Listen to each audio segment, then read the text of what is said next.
This comment right here done started a war on Facebook. Who has a better discography, 50 Cent or Rick Ross? Now, let's add in everything, right? Get Rich or Die Trying is untouchable for Rick Ross. Rick Ross never made anything equal to 50 Cent's Get Rich or Die Trying. Get Rich or Die Trying is a top 10 rap album of all time. Some people have it as number one.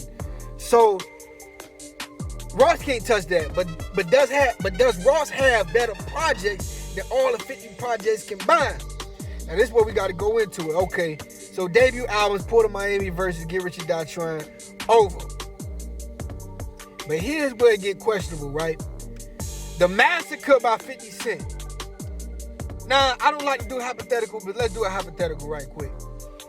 Let's say 50 takes away the song Candy Shop, which is probably the weakest song on that album, and he then adds all the songs he gave the game. I believe we will be looking at the Massacre in the same way we looked at Get Rich or Die Trying. If you put How We Do, if you put Hate It or Love It, Special, Higher, and a couple of more of those songs from the Massacre, and you would have gave those to 50 Cent, we have a whole different discussion. But let's see what we got. Massacre is still a great album despite not having those songs. But is it better than all of Ross' projects? I don't know. It's a close one.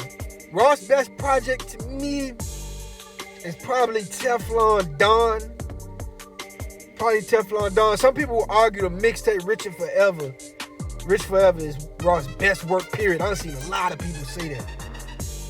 But is it better than the Massacre? That's a close one. That's very close. Because even though the Massacre is still hard. Supposed to Die Tonight, In My Hood, Don't Need Them. You feel me?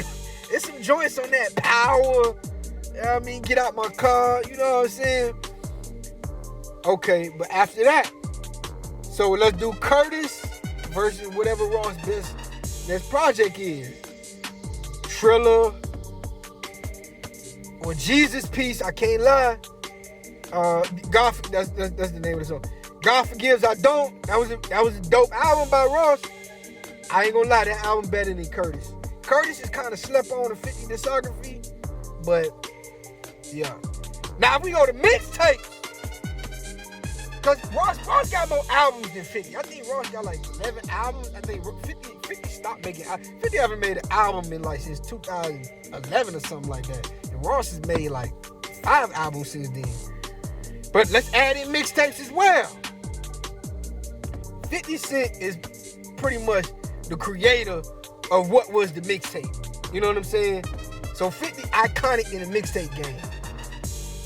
But Rick Ross, Ashes to Ashes, Rich Forever, Black Bar Mitzvah. Ross had a mixtape run. I gotta do another video on that. Ross had a mixtape run now. People forget that. Ross went crazy. Albert Anastasia. Ross went crazy on the mixtape game. In the late 2000s, early 2010, Ross went crazy. But 50, to get Rich or Die Trying, 50 had to drop those mixtapes. So guess who's back? 50 Cent is the future. God's Plan is some of the greatest mixtapes of all time. I don't know. It's hard. If I had to pick, let me pick.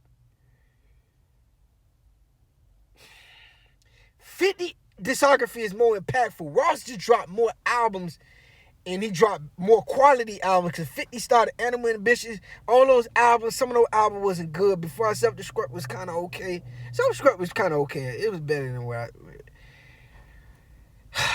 But does Ross have a better discography than 50?